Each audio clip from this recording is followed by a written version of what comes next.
بسم اللہ الرحمن الرحیم۔ السلام علیکم ورحمۃ اللہ وبرکاتہ۔ 2 روز قبل D G I S P R اور D G I S I نے ایک پریس کانفرنس کا انعقاد کیا۔ اس پریس کانفرنس کے بظاہر 2 مقاصد لگ رہے تھے۔ پہلا مقصد تو جرنیلوں کے نقطہ نظر سے ریکارڈ کی درستگی کرنا تھی، اور دوسرا مقصد پاکستانی عوام کے ذہنوں کو عمران خان کے لانگ مارچ کے عواقب سے آگاہ کرتے ہوئے ان کو لانگ مارچ میں شمولیت سے باز رکھنے کی مساعی کرنا تھی۔ جہاں تک پاکستانی عوام کے ذہنوں کو لانگ مارچ کے عواقب سے ڈرا کر ان کو لانگ مارچ میں شمولیت سے روکنا تھا، تو اپنی اس کوشش میں وہ بری طرح ناکام ہو گئے ہیں۔ غالباً وہ زمینی حقائق سے ناشنا لگتے تھے کہ قوم اپنا ایک ذہن بنا چکی ہے جس کو تبدیل کرنا اب فوج کے کسی جرنیل کے بس کی بات نہیں ہے۔ اگر ان کی اسیسمنٹ حقائق پر مبنی ہوتی تو ان کو لاکھوں لوگوں کا اس دن از خود سڑکوں پر نکل آنا یاد ہونا چاہیے تھا جس دن عمران خان کی حکومت کو ختم کیا گیا تھا، اور اس کے بعد عمران خان کے مختلف جلسوں کی حاضری بھی ان کو یاد رکھنی چاہیے تھی۔ دوسرا مقصد جو ریکارڈ کی درستگی کرنا تھا وہ بھی یک طرفہ نقطہ نظری لگتا تھا، اور خاص کر حافظ سروس 2 جرنیلوں کو مین سٹریم میڈیا پر آ کر ایسی باتیں کرنے سے فوج کے سربراہ کے اس دعویٰ کی کلی بھی کھل گئی کہ فوج اب سیاست میں دخل اندازی نہیں کرتی۔ اول تو عمران خان کو متعدد اقتدار سے قبل فوج کی دخل اندازی کی وجہ سے جو نکالا گیا وہ اپنی ذات میں خود قابل مواخذہ بات تھی، جبکہ حکومت کسی نہ کسی طریقے سے چل ہی رہی تھی۔ لیکن جو بات دراصل تھی وہ دباؤ تھا جس کی وجہ سے یہ سارا کچھ کرنا پڑا۔ اس کے بارے میں ان 2 جرنیلوں نے کوئی بات بھی نہیں کی، حالانکہ فوج کے جو سربراہ جو جنرل باجوہ ہیں انہوں نے حاضر سروس اور ریٹائرڈ فوجیوں کے ساتھ اپنے خطابات میں امریکی دباؤ کا ذکر کئی بار کیا ہے۔ دوسرا جو عوامی غیظ و غضب ابھرا ہے اور پاکستان کی قوم ہے اس وقت غصے میں جو بفری ہوئی ہے، وہ فوج کی طرف سے عمران خان کو اتارنے کے بعد ایسے افراد کو اقتدار میں لانے کی وجہ بنا ہے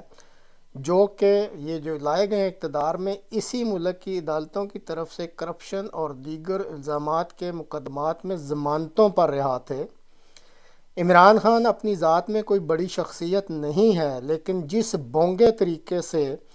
اس کو حکومت سے نکالا گیا اور پھر اس کی جگہ جن کو لایا گیا، اس طریقے نے، جس کو میں بونگا طریقہ کہتا ہوں، ساری قوم کو فوجی جرنیلوں کے خلاف شدید غم و غصہ میں مبتلا کر رکھا ہے، اور یہی غم و غصہ ہے جس کو عمران خان نے کیش کرا لیا ہے، اور اب قوم کی بہت بڑی اکثریت اس کے پیچھے چل پڑی ہے۔ جب سے عمران خان کو نکالا گیا ہے اور مختلف طریقوں سے فوج کے سربراہ اور دیگر جرنیل اس معاملہ کو ہینڈل کر رہے ہیں، اس چیز نے قوم کو پوری طرح یقین دلا دیا ہے کہ یہ سارا ڈرامہ جو اقتدار کی تبدیلی کا تھا یہ فوج کے جرنیلوں نے ہی رچایا ہے، اور وہی اس کے بنیادی کردار ہیں۔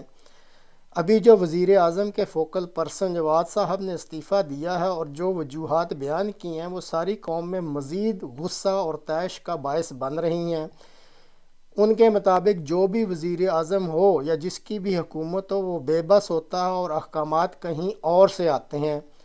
اور یہ جو کہیں اور وہ کہتے ہیں اس کا اشارہ فوجی جرنیلوں کی طرف ہی ہے۔ اعظم سواتی نے بھی اپنے 2 حاضر سروس جن میں ایک جنرل ہیں اور ایک بریگیڈیئر صاحب ہیں، ان کے نام تک لے کر یہ کہہ دیا ہے کہ ان 2 افسروں کی ایما پر ہی ان پر کسٹوڈیل ٹارچر کیا گیا تھا۔ اسی طرح جو وزیر اعظم کے مستعفی فوکل پرسن ہیں انہوں نے ایک اور حیران کن بات جو کی ہے وہ یہ ہے کہ پاکستان میں بہت تیزی سے جو نوجوان 18 سال کی عمر کو پہنچ رہے ہیں، ان نوجوانوں کی 90% تعداد عمران خان کا موجودہ بیانیہ جو ہے وہ خوشی سے قبول کر رہی ہے۔ اب ان حقائق کی روشنی میں صاف نظر آ رہا ہے کہ جنرل باجوہ نے اپنے ساتھی اور اعتماد والے جرنیلوں کے ساتھ مل کر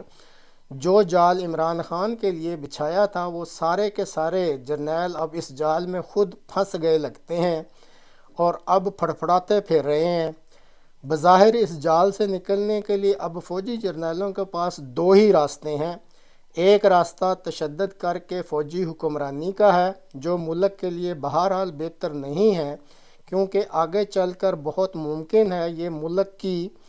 تباہی پر منتج ہو۔ دوسرا راستہ اپنی غلطی تسلیم کرنے کا ہے اور اب بھی ملک میں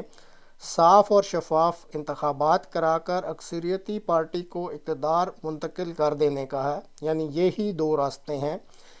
فوجی جرنیلوں کا یہ بیانیہ کہ ان کا سیاست سے کوئی تعلق نہیں ہے، یہ ایک ایسا جھوٹ ہے جو اب مارکیٹ میں بکنے نہیں جا رہا اور کوئی بھی اس کو قبول نہیں کرے گا، اور پوری پاکستانی عوام جو ہے وہ اس بیانیے کو قطعاً قبول کرنے کے لیے تیار نہیں ہے۔ ساری قوم کو اب پتہ چل چکا ہے کہ اصل حکمران ٹولہ فوجی جرنیلوں کا ہے۔ یہ جو سول حکومتیں ہیں یہ صرف کھلونے ہوتے ہیں جو کہ ریموٹ کنٹرول کے ذریعے چلتے ہیں۔ لہٰذا جو بھی فیصلہ کرنا ہے کہ فوری الیکشن صاف و شفاف کرا کے اقتدار حوالے کیا جائے، یا ملک میں مارشل لا لگایا جائے، یا کوئی اور طریقہ اختیار کیا جائے، تو ان میں سے جو بھی فیصلہ کرنا ہے پوری قوم کو پتہ ہے کہ یہ ان فوجی جرنیلوں نے ہی کرنا ہے۔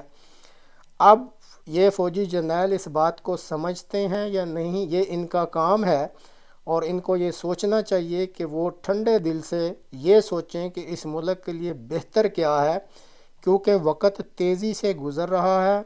اور پھر کہتے ہیں کہ پلوں کے نیچے سے جب پانی گزر جائے تو بعد میں پھر جو گزرا وقت ہے وہ ہاتھ نہیں آتا اور صرف پچھتاوے رہ جاتے ہیں۔ تو امید ہے کہ جو ہمارا